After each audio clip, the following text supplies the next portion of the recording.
Bismillahirrahmanirrahim. Assalamualaikum warahmatullahi wabarakatuh.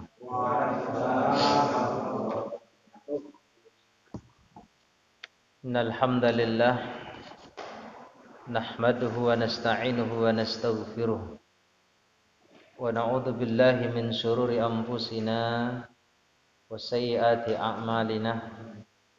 Man yahdihillahu fala mudilla lahu wa man yudlilhu fala hadiya lahu. Asyhadu an la ilaha illallah wahdahu la syarika lah wa asyhadu anna Muhammadan 'abduhu wa rasuluhu la nabiyya ba'dah. Yaqulullahu tabaraka wa ta'ala fil Qur'anil Karim ba'da an a'udzu billahi minasy syaithanir rajim. Ya ayyuhalladzina amanu taqullaha haqqa tuqatih wa la tamutunna illa wa antum muslimun.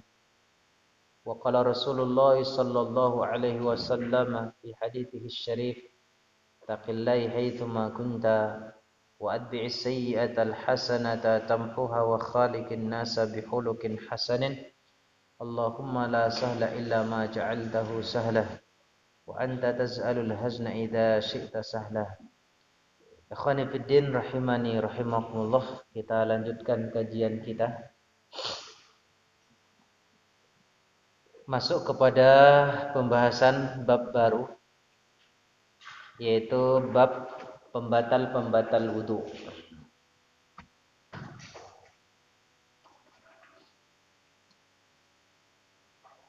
Bab pembatal-pembatal wudu. Ikhwan sekalian, semua yang membatalkan wudu itu juga membatalkan tayammum. An Anas bin Malik radhiyallahu anhu qala, dari Anas bin Malik radhiyallahu anhu qala, dia berkata,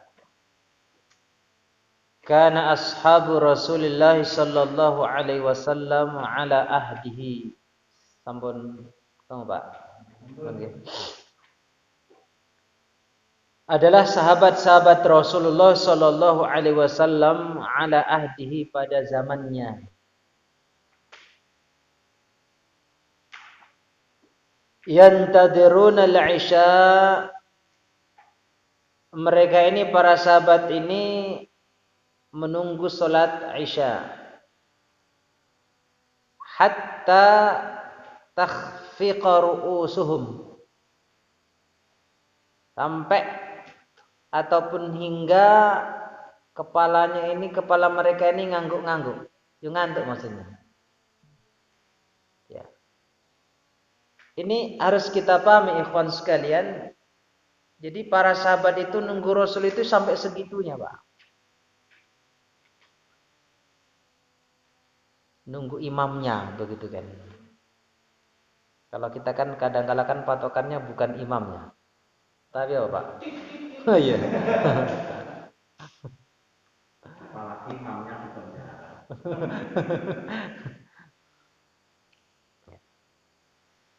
Hatta takhfiqa ru'usuhum. Jadi memang seharusnya makmum itu ya harus sabar sebenarnya untuk nunggu imamnya itu ya datang. Kalau masjid itu punya imam tetap. Kalau enggak tetap yo beda lagi. Ini soalnya kan tetap. Ayo ndang komat begitu kan. Lah imamnya ora teko kok.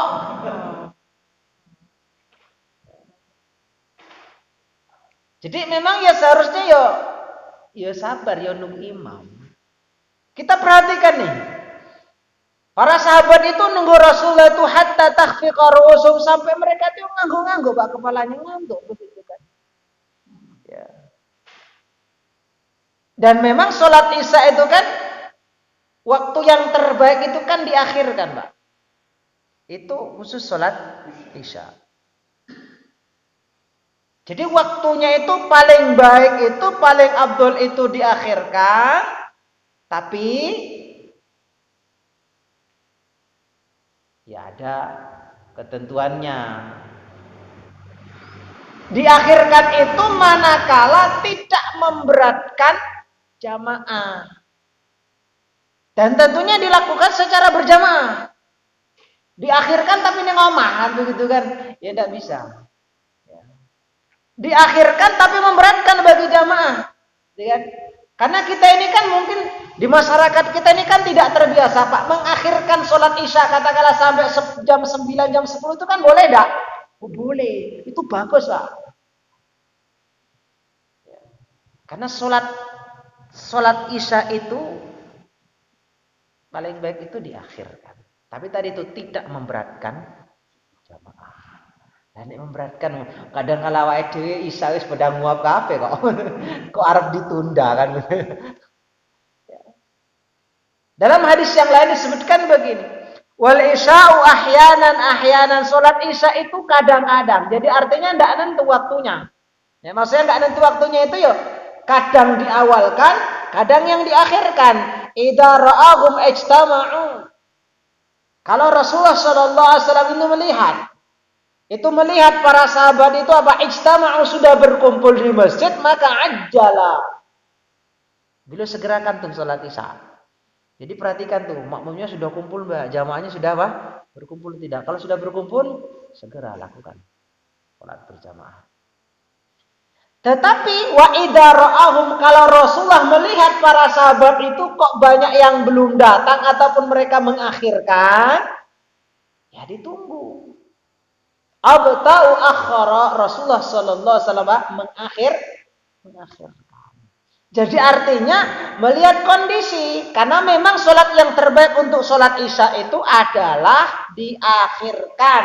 Tapi bagi sholat-sholat yang lain itu yang paling afdal di awal waktu. Tapi isya tidak apa-apa diakhirkan. Waktu sholat isya itu sampai kapan sih Pak berakhirnya? Sampai subuh toh. Nek sampai subuh itu maksudnya sebelum mau terbit itu waktu yang makruh. Tapi boleh enggak?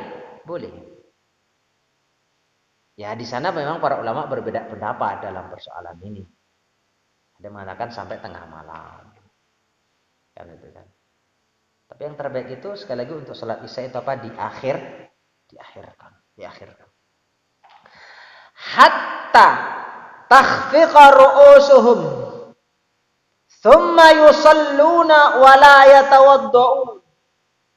Kemudian setelah itu mereka apa? Mereka langsung sholat dan mereka tidak langsung berwudu. Artinya mereka langsung sholat. Tadi kan ngantuk-ngantuk tuh, ya ngantuk-ngantuk. Setelah itu mereka langsung sholat.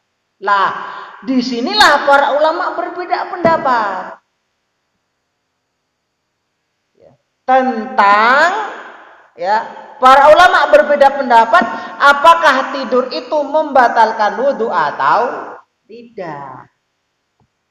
Kan begitu. Pendapat yang pertama mengatakan bahwa tidur itu membatalkan wudhu secara mutlak. Hadisnya apa? Ya. Hadisnya adalah berdasarkan hadis yang sudah kita baca sebelumnya itu. Ya, hadis yang sudah kita baca sebelumnya itu. Nabi Shallallahu Alaihi Wasallam menyuruh kami jika dalam perjalanan agar tidak melepaskan khuf selama 3 hari 3 malam. Baik karena buang air besar, kencing, atau tidur. Mereka berkata, beliau menjadikan tidur itu secara mutlak. Seperti buang air kecil, air besar, dan wudu. Ya, maksud saya apa? Dalam membatalkan wudu, jadikan sama. Jadi antara buang air besar, air kecil, ya, dengan tidur itu kan apa? Disejajarkan.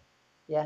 Artinya, kalau kencing itu membatalkan wudu, kalau buang air besar BAB itu juga membatalkan wudu, maka tidur itu juga membatalkan wudu karena disandingkan oleh Rasulullah Sallallahu Alaihi Wasallam.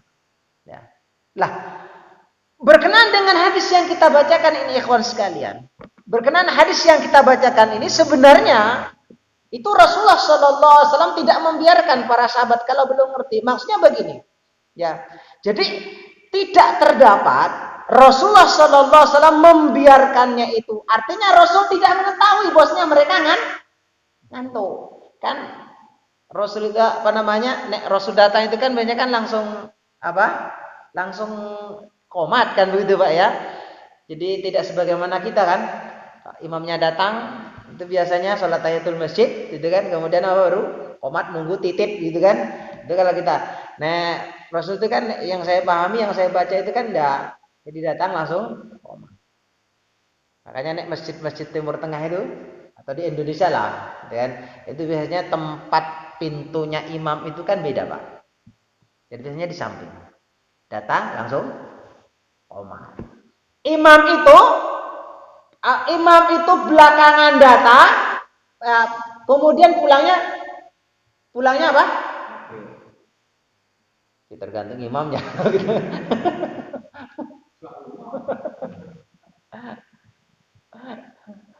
Imam itu biasanya belakangan datang, kemudian pulangnya duluan. Itu imam begitu, Pak. Kenapa? Karena idealnya makmum itu tidak boleh meninggalkan tempat nek imamnya itu belum menghadapkan ke kiblat. Kan begini, dalam aturannya itu imam itu nek selesai sholat, assalamualaikum begitu kan, itu kan biasanya menghadap ke mana? Ke makmum. Ya, menghadap ke makmum. Para ulama menjelaskan, ketika imam itu menghadap kepada para jamaah, maka makmum itu tidak boleh meninggalkan tempat sampai imamnya itu menghadap ke kiblat.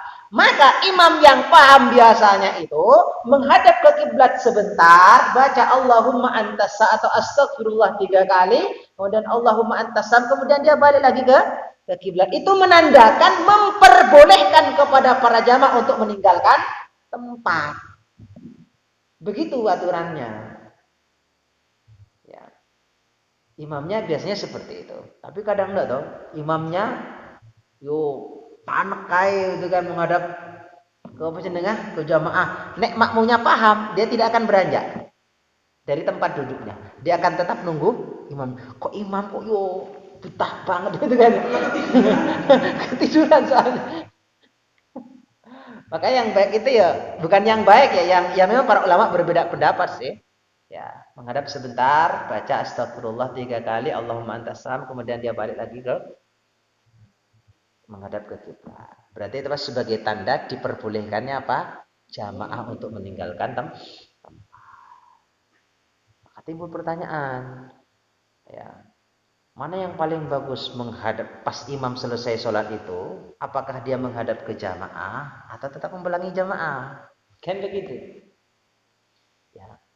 Ingat ikhwan sekalian, kenapa Rasulullah Shallallahu Alaihi Wasallam itu menghadap kepada jamaah ketika selesai sholat? Ya, itu sebenarnya belum untuk ngecek, Pak. Ya kan seperti itulah. Siapa sih bulan tidak sholat? Kan ketahuan tuh sama Rasul itu kan? Lah, apakah menghadap ke kiblat tidak boleh? Boleh. Maka dalam mazhab Syafi'i itu yang paling baik itu, yang paling abdul itu, yang saya pahami itu adalah mereka itu ketika zikir ba'da surat imamnya itu biasanya tetap menghadap kiblat. Kenapa? Karena berdoa, berzikir menghadap kiblat itu lebih baik, lebih abdul. Maka mereka itu nek selesai sholat itu tidak menghadap ke jamaah, mereka tetap menghadap ke kiblat karena menghadap ke kiblat itu lebih utama. Tapi alasan mereka yang menghadap ke kiblat itu, aku kan nyontoh Rasul, kan begitu, ya. Tapi kan nyontoh Rasul itu kan tidak sampai titik di situ, Pak. Kenapa Rasul itu menghadap kemana? Ke kiblat. Itu ada alasannya. Nah, imamnya tidak paham, ya tadi itu menghadap ke kiblat, membelakang sambil turu-turu begitu. Ya, artinya begini, ya menghadap ke kiblat, tetap menghadap ke kiblat itu boleh. Ya, menghadap ke jamaah juga boleh. Maka jangan salahkan. imamnya kok menghadap kiblat terus orang nyunah. Kata siapa nggak nyunah? Ya, mereka itu punya pendapat, punya alasan. Kenapa? Karena berzikir dan berdoa menghadap ke kiblat itu lebih utama. Ya. Tapi kenapa di antara kawan-kawan ada yang menghadap ke jamaah? Ya tadi itu. Karena Rasul biasanya kebiasaan seperti itu dan Rasul biasanya ngecek apa? Keadaan jamaah. Ya. Wallahu a'lam bishawab. Jadi begitu, saya lanjutkan. Ya. Jadi ikhwan sekalian, jadi tidak terdapat Rasulullah Sallallahu Alaihi Wasallam membiarkan, ya, dan itu tidak diketahui oleh Rasul. Jadi ngantuknya para sahabat ketika nunggu Rasul itu, Rasul tidak ngerti. Ya, lah, menurut mereka seandainya Rasulullah itu ngerti maka pasti, kan begitu? Ya, maka pasti Rasulullah akan memerintahkan untuk berwudu. Rasul kan nggak ngerti, kan begitu. Itu alasan mereka. Ya. Pendapat yang kedua itu beda lagi. Ya. Wudu, tidur itu tidak membatalkan wudu. Berdasarkan apa? Hadis ini. Ya. Tidur itu tidak membatalkan wudu, alasannya adalah hadis ini. Kalau seandainya tidur itu membatalkan wudu, maka pasti Rasulullah akan mengingatkan mereka. Gitu ya Pak ya. Tidak membatalkan wudu, berdasarkan hadis ini, seandainya tidur membatalkan wudu, maka pasti ada wahyu untuk mengingatkan kepada Rasulullah Sallallahu Alaihi Wasallam bahwa para sahabat itu apa? Tidur. Kan tadi kan sampai ngantuk-ngantuk begini, kan? Sampai merem, kan begitu. Ya. Kalau itu membatalkan wudu, maka pasti tidak ada wahyu, ataupun pasti Rasulullah Sallallahu Alaihi Wasallam akan menyuruh para sahabatnya, sebagaimana persis ketika Rasulullah itu sholat, kemudian di bawah terompahnya itu ada najis. Datanglah malaikat untuk memberitahu kepada Rasulullah bahwa di bawah terompahnya Rasul itu ada najis. Ada najisnya, kemudian dilepas oleh beliau. Ya. Pendapat yang ketiga beda lagi kan sekalian. Tidur itu membatalkan wudhu semuanya, cuma itu dimaafkan. Ya, dimaafkan ya dengan 2 kali anggukan. Meskipun berturut-turut. Satu anggukan itu, dihitung satu anggukan itu kalau kepala tegak. Jadi artinya kalau kepala kita itu gini, itu kan ya, orang ngantuk ya Pak ya. Ngantuk kan hanya contoh begini. Duk, itu kan, itu masih dibilang 1. Tapi kalau duk, tegak gini gitu kan. Nanti kalau duk, itu sudah dibilang 2. Jadi kalau ngangguk-ngangguknya itu belum lurus, itu masih dibilang 1. Tapi kan kita kan rata-rata kan gini-gini terus ya. Iya toh? Itu masih dibilang 1 itu. Itu kan ngantuk kan yuk terus ke bawah gitu. Itu masih dibilang 1. Tapi kalau gini kemudian tegak gini, itu sudah itu. Jadi 2 itu kalau sudah. Tadi kan sudah apa lurus. Nek sudah lurus berarti sudah dihitung 2. Itu pendapatnya Madzhab Al-Hadawiyah. Ya. Maka ya, karena yang dilakukan oleh para sahabat itu yang mungkin ngangguknya tadi itu kan ke bawah terus tuh. Itu kan dibilang 1 dan itu dimaafkan. Jadi sebenarnya tidur itu menurut mereka itu membatalkan wudhu, tapi itu dimaafkan. Ya. Wallahu a'lam bishawab. Ada pendapat lain lagi, ikhwan sekalian. Tidak membatalkan wudhu dengan sendirinya. Tetapi tidur itu hanyalah penyebab batalnya wudhu. Saya ulangi, tidur itu tidak membatalkan wudhu, tapi dia menjadi penyebab batalnya wudhu. Sehingga nek seseorang itu tidur, kemudian tidak mengeluarkan kentut, maka tidak batal. Tetapi yang namanya tidur itu berpotensi membatalkan wudu. Kenapa? Karena biasanya orang tidur itu ya ora eling, ora ingat begitu kan? Kan begitu, Pak. Enggak ingat, ya. Lah, kalau dia merasa yakin dia tidak mengeluarkan angin begitu tidak masalah. Wudunya tidak batal. Ya. Ini enggak sampai ngorok begitu kan? Ya.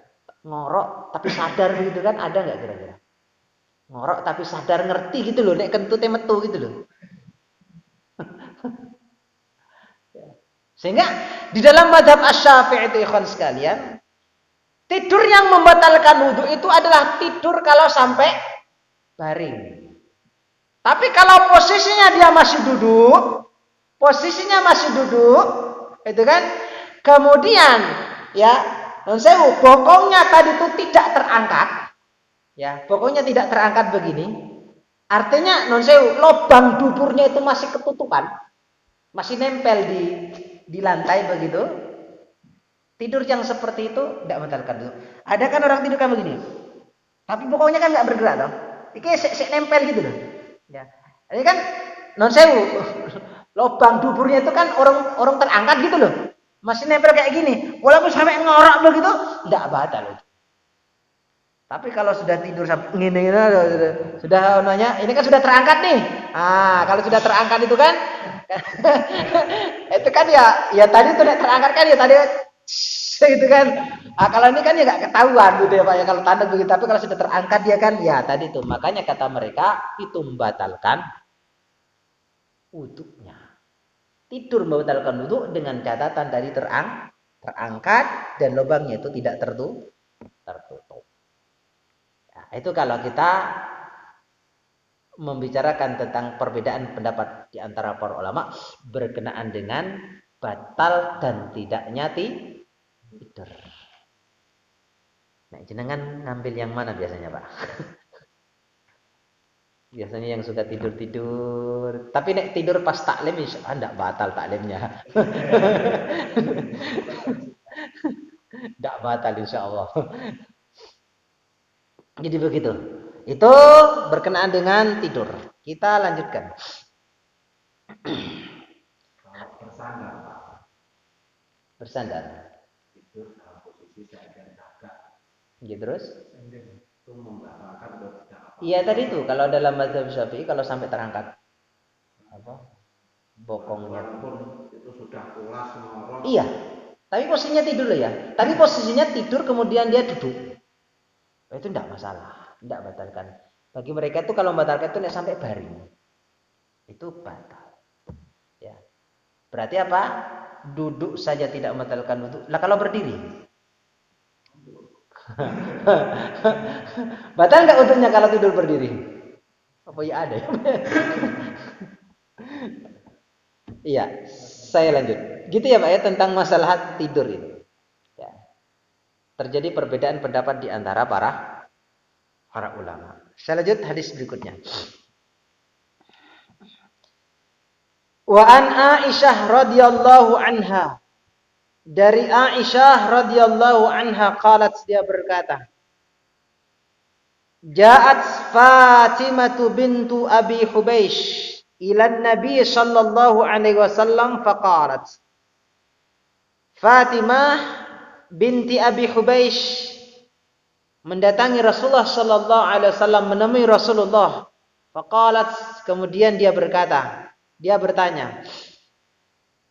Ya Rasulullah, wahai Rasulullah, inni imra'atun ustahadu. Aku adalah seorang wanita perempuan yang mengalami istihadah.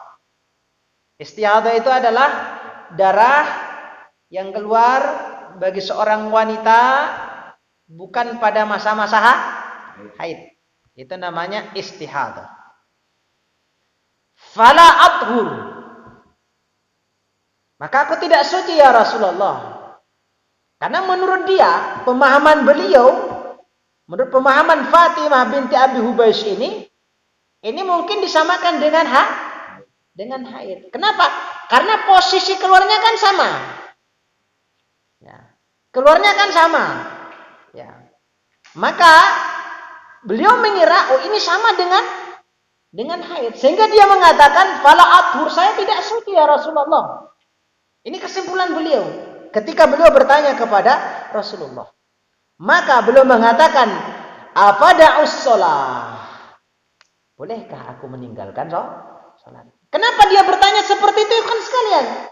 Karena beliau menyangka bahwasanya istihadah itu sama dengan haid. Sementara haid itu kan haid harus meninggalkan apa? Salat. Bolehkah aku meninggalkan salat ya Rasulullah? Qala, Rasulullah menjawab, la, enggak. Enggak boleh. Innama dzalika irqun. Darah istihadah itu adalah darah penyakit ataupun darah yang keluar dari urat yang berada di mana? Di rahim seorang wanita. Walaisa bihaidin, dia bukan darah haid. Fa idza aqbalat haidatuka, kalau haid itu menghampirimu ataupun datang, fada'iyas shalah, tinggalkan salat. Wa idza adbarat, kalau haid itu sudah selesai, maka faghsili ankid dam, cuci darahnya, ya, cuci darahnya atau mandi maksudnya. Tsumma shalla, kemudian salat. Lah, ikhwan sekalian, darah istihadah itu memiliki hukum berbeda dengan haid. Walaupun tempat keluarnya itu sama. Ya. Maka sekarang pembicaraannya adalah bagaimana untuk mengetahui datang dan berlalunya masa haid itu sementara darah itu mengalir terus. Ya. Karena ada seorang wanita itu kan haidnya itu kan tidak nentu, Pak. Ya, tidak teratur, istilahnya begitu kan, tidak teratur. Ya. Sehingga kadang-kala seorang wanita kan bingung, iki haid atau istihadah. Ya. Wah, ini ilmu ini penting, Pak. Ya. Kalau istri kita tidak paham, tidak suaminya paham. Karena dua-duanya tidak paham. Istrinya tidak paham, suaminya tidak paham. Mau tanya ke siapa coba? Kan begitu. Ilmu-ilmu seperti ini penting. Ya. Lah, bagaimana cara mengetahuinya, kawan sekalian? Apakah ini istihadah atau tidak? Apakah ini istihadah atau tidak? Maka ya, itu dibedakan dengan salah satu tanda. Ya. Ini istihadah atau tidak? Yang pertama caranya adalah kembali kepada kebiasaan wanita tersebut. Kalau kebiasaan wanita itu haidnya itu 7 hari, maka ketika terjadi 8 hari berarti ya satunya itu adalah istihadah. Atau kan begitu. Biasanya 7 hari kok, atau biasanya 10 hari. Lah kok jadi 15 hari? Berarti apa? 5 harinya itu bukan haid, tapi istihadah. Yang ngerti itu kan perempuan. Kebiasaannya kamu berapa? Kan begitu. Dan waktu lamanya, sedikit banyaknya waktu haid itu kan tergantung kebiasaan, Pak. Dan wanita itu kan berbeda-beda. Ya. Wanita itu berbeda-beda. Ya, apalagi hadis ini, ya, seorang sahabiah ini datang kepada Rasulullah, dia itu terus mengeluarkan darah, Pak. Sehingga dia bilang, aku tidak suci, begitu. Maka ada orang yang itu, seorang wanita itu hanya 7 hari ada, 10 hari ada, 3 hari itu ada, 2 hari pun ada, 1 hari pun ada. Kembali kepada kebiasaan si perempuan itu. Kalau kebiasaannya itu 7 hari, lah kok bulan depan itu 15 hari, berarti sisanya itu adalah darah istihadah. Ya. Yang kedua, itu merujuk kepada sifat daripada darah itu. Ya. Haid itu biasanya, saya baca penjelasan para ulama, itu hitam yang dikenal. Ya, perempuan lebih paham lah hitamnya bagaimana, gitu kan? Kalau sementara istihadah itu kan tidak. Itu perempuan bisa memahami itu. Ini istihadah, ini haid.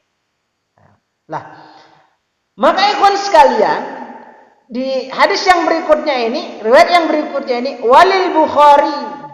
Ya. Tsumma tawaddu'i, kemudian apa? Beliau wanita tadi yang bertanya kepada Rasulullah sallallahu alaihi wasallam, ya, itu beliau apa? Beliau berwudu setiap kali sholat. Maka apakah harus berwudu di setiap waktu sholat? Iya. Hubungannya dengan waktu. Jadi wanita yang mengalami darah istihadah itu dia harus berwudu di setiap waktu sholat. Setiap waktunya, bukan di setiap sholatnya. Setiap waktu sholat. Ya. Hubungannya ini dengan waktu, ini menurut pendapatnya jumhurul ulama. Ya. Jadi hubungannya itu dengan waktu sholat, artinya begini. Waktu sholat itu katakanlah duhur. Jadi ini sudah masuk waktu sholat duhur, ya dia sholat sunnah, kemudian qobliyah, kemudian sholat duhur, kemudian ba'diyah. Setelah dia melaksanakan sholat itu, ya di waktu duhur itu, maka setelah itu apa? Dia batal. Wudunya batal. Kalau dia mengalami darah istihadah. Nanti nek masuk sholat asar, dia harus berwudu lagi walaupun dia belum pipis, walaupun dia belum kentut atau apalah begitu kan. Dia menurut jumhurul ulama dia harus berwudu. Selesai sholat maka wudunya itu batal. Itu menurut jumhurul ulama. Pendapatnya para ulama begitu. Ya. Jadi harus wudu, terus wudu setiap waktu sholat. Setiap waktu sholat ya, bukan setiap sholat. Ini setiap sholat yo lempoh Pak. Ya. Sholat sunnah, pada sholat sunnah wudu. Itu kan berarti wudu meneh itu kan. Wudu meneh kan itu kan yo lempoh kan itu kan. Ya, selesaikan dulu aktivitas sholatnya itu qobliyah, kemudian yang wajib, kemudian apa ba'diyah, selesai itu batal wudunya. Itu menurut jumhur ulama. Ya. Sebagaimana yang dilakukan oleh sahabiah yang bertanya kepada Rasulullah sallallahu alaihi wasallam, beliau ini apa? Setiap sholat beliau itu berwudu. Jadi begitu. Tsumma tawadda'i li kulli sholatin. Wallahu a'lam bissawab. Begitu, lanjut hadis yang berikutnya. Ada yang tanyakan? Tidak ada, lanjut ke? Lanjut. Wa an Ali bin Abi Thalib. Dari Ali bin Abi Thalib radhiyallahu an. Qala kuntu rajulan madda'an. Ini dulu pernah ditanyakan. Kata Ali radhiyallahu an, aku adalah seorang laki-laki yang mudah mengeluarkan air madi. Ya. Air madi ini adalah air sesuatu yang keluar, cairan yang keluar dari kemaluan seorang laki ataupun wanita, kan? Karena dia bermula'abah ataupun bercengkrama dengan suami ataupun istrinya, ataupun bergurau, kemudian ada rangsangan syahwat, kemudian itu keluar. Ya, itu disebut dengan apa? Madi. Ya. Kalau wadi itu biasanya karena capek biasanya. Ya, biasanya nggak tahu main bola gitu Pak ya. Main bola, malamnya biasanya apa? Keluar itu karena capek. Kadang orang itu bingung, wah, ini kok metu gitu kan. Akhirnya dia bingung, akhirnya apa? Itu seharusnya dia cara membersihkan itu dibersihkan kemudian berwudu, tapi karena nggak ngerti hukumnya akhirnya dia mandi. Padahal nggak mandi caranya. Tapi boleh nggak mandi? Ya boleh gitu kan. Nggak mengeluarkan itu juga boleh kok gitu kan. Boleh. Tapi kan adem kan lumayan gitu ya Pak ya. Jadi biasanya posisi capek biasanya itu keluar. Biasanya begitu, biasanya. Nah, kemudian ikhwan sekalian, kata Ali radhiyallahu an, aku adalah seorang laki-laki, seorang yang mudah mengeluarkan air madi ini. Kemudian setelah itu, fa'amartul Miqdad ayyas'ala Nabiya sallallahu alaihi wasallam. Aku memerintahkan kepada Al-Miqdad untuk menanyakan kepada Rasulullah tentang hukumnya. Ini nih kayak begini Ki, gimana hukumnya? Kan yang beliau pahami atau yang kita pahami ini kan air madi itu kan keluarnya kan sama dengan air mani kan begitu ya Pak ya. Maka mungkin ada keraguan. Kalau mani kan jelas dia harus mandi. Nah ini enggak melakukan hubungan suami istri kok. Apa ya sama ya hukumnya itu kan. Maka beliau memerintahkan kepada Al-Miqdad untuk bertanya kepada Rasulullah sallallahu alaihi wasallam tentang hukumnya. Lah kenapa Ali tidak langsung bertanya sama Rasul? Kan begitu. Padahal ya Ali ya dekat sama Rasul kan begitu kan? Beliau adalah siapa coba? Anak paman? Anaknya siapa? Abu Thalib. Betul ya, Abu Thalib. Ya. Berarti sepupu ya, Pak ya? Sepupunya Rasul kan? Ali itu kan sepupunya Rasul. Ya. Tapi beliau memerintahkan kepada Al-Miqdad untuk menanyakan hal ini kepada Rasulullah sallallahu alaihi wasallam. Fastahyaitu an as'ala Rasulullah. Aku malu untuk bertanya kepada Rasul. Kenapa beliau malu bertanya sama Rasul? Dikarenakan posisi kedudukan putrinya kepadaku, anaknya kepadaku. Ya, Ali istrinya siapa? Fatimah. Fatimah itu siapa? Anaknya Rasul. Berarti posisinya apa? Sepupu plus menantu kan itu kan. Jadi karep tekok nang mertuyo isin kan apa ya masalah ini. Jadi ya ini kan adab gitu Pak ya. Jadi nek menantu isin sama mertuanya ya nyuruh ke orang lah kan begitu. Ini kan urusan ya mungkin urusan sensitif gitu ya Pak ya. Urusan sensitif begitu kan. Mosok menantuku koyak ngene kan begitu kan. Akhirnya ya ini bahasa saya tapi. Jadi akhirnya beliau memerintahkan kepada Al-Miqdad untuk bertanya kepada Rasulullah karena ya malu tadi itu. Ya, karena malu fastahyaitu an as'ala Rasulullah sallallahu alaihi wasallam. Dalam riwayat yang lain juga disebutkan begini, kuntu rajulan madda'an wa ja'altu aghtasilu min fisyita.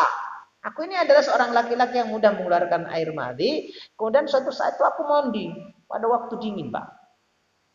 Akhirnya beliau mengatakan apa? Hatta tashaqqaqa dhahri. Sampai tulang belakangku yo remuk begitu kan. Remuk ya sampai ya enggak sampai remuk lah. Kalau di sini bilang tashaqqaqa.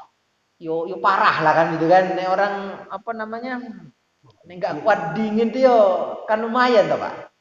Itu kan. Loh nek kayak begini kan ya repot toh.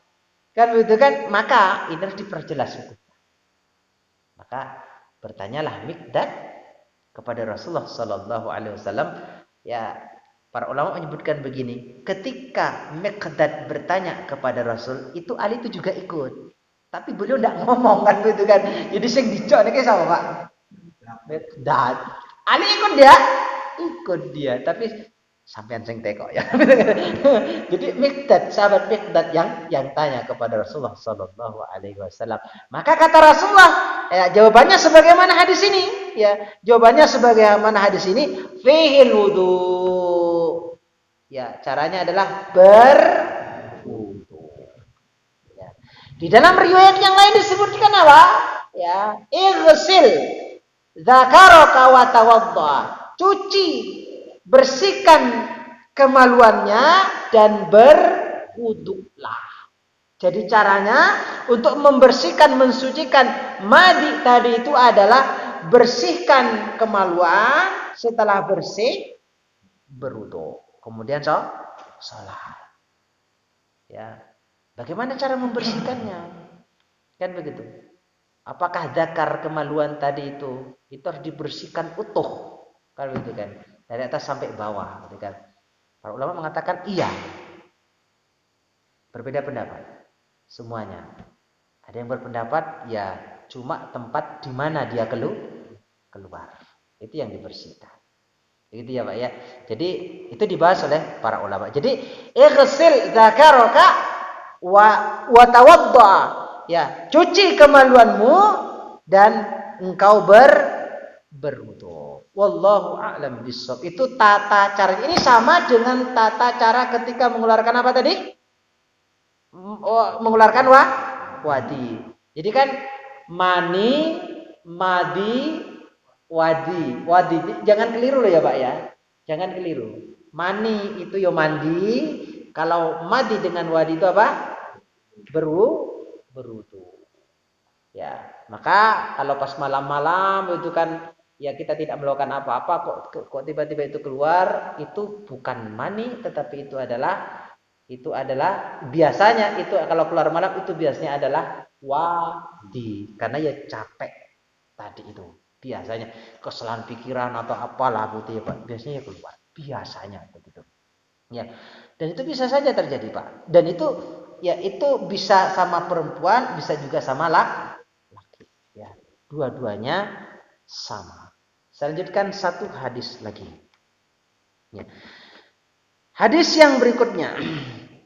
Wa an Aisyah radhiyallahu anha anna Nabiy sallallahu alaihi wasallam qabbala ba'da nisa'ihi. Bahwasanya Nabi sallallahu alaihi wasallam qabbala ba'da nisa'ihi. Beliau mencium sebagian apa? Istrinya. Thumma kharaja ila shalah. Kemudian beliau keluar untuk salat. Walam yatawadda. Beliau tidak berwudu lagi. Habis nyium, kemudian beliau pergi ke masjid, beliau salat. Beliau tidak berwudu lagi. Hadis ini ingin menjelaskan kepada kita bahwa bersentuhan laki perempuan itu tidak membatalkan wudu. Cuma hadis ini menjelaskan begini, akhrajahu Ahmad, dikeluarkan oleh Ahmad, wa dha'afahu al-Bukhari, didhaifkan oleh Imam Al-Bukhari. Ya. Cuma yang harus kita perhatikan juga ikhwan sekalian, hadis ini memang didhaifkan oleh Imam Al-Bukhari rahimahullahu taala, tetapi ya menurut Syekh Albani rahimahullah, Nasiruddin Albani, beliau mensahihkan hadis ini. Jadi berbeda ya Pak ya. Maka kadangkala harus kita perhatikan, para ulama itu antara mensahihkan dan mendhaifkan itu kadangkala berbeda. Ya. Maka kita jangan terlalu ya, jangan terlalu fanatik, ya, tidak mengindahkan, tidak melirik kepada pendapat ulama yang satunya. Jadi begitu Pak, mungkin sudah jam 9 ini. Ada yang ditanyakan mungkin? Monggo Pak. Mandi kan jelas itu suci ya. Kalau mandi itu gimana? Dia suci apa enggak? Madi. Najis Pak. Najis ya. Iya, najis. Kalau kayaknya bersihkan gitu kan. Iya, bersihkan. Kalau mani juga sama. Kalau mani dulu pernah saya sampaikan ya, kalau mani itu para ulama berbeda. Ya. Para ulama berbeda pendapat, ya ada yang mengatakan suci, ada yang mengatakan najis. Itu air mani. Tetapi ya kalaupun dia tidak najis, ya kalaupun dia suci, air mani itu ya tetap harus bersih. Tapi dibersihkan itu bukan karena najisnya. Ada ulama yang berpendapat seperti itu. Jadi dibersihkannya mani itu bukan karena najisnya, tapi karena yang perintah dari sananya, kan gitu ya Pak ya. Kenapa? Karena kalau air mani itu najis, berarti manusia itu diciptakan dari barang yang najis. Kan begitu. Nah, itu kan begitu Pak. Jawabannya kan begitu. Ya kita kan kan nggak mau atau dibilang diciptakan dari orang yang najis, kan begitu Pak. Maka mereka mengatakan mani itu tidak najis, tapi dia suci. Tapi ada ulama mengatakan mani itu adalah najis. Kalau mati dengan wadi itu najis. Cara membersihkannya ya tadi itu. Ya, seperti itu cara membersihkannya. Wallahu a'lam bishawab. Cukup deh. Subhanallah wa bihamdika, asyhadu an la ilaha illallah. Assalamualaikum warahmatullahi wabarakatuh.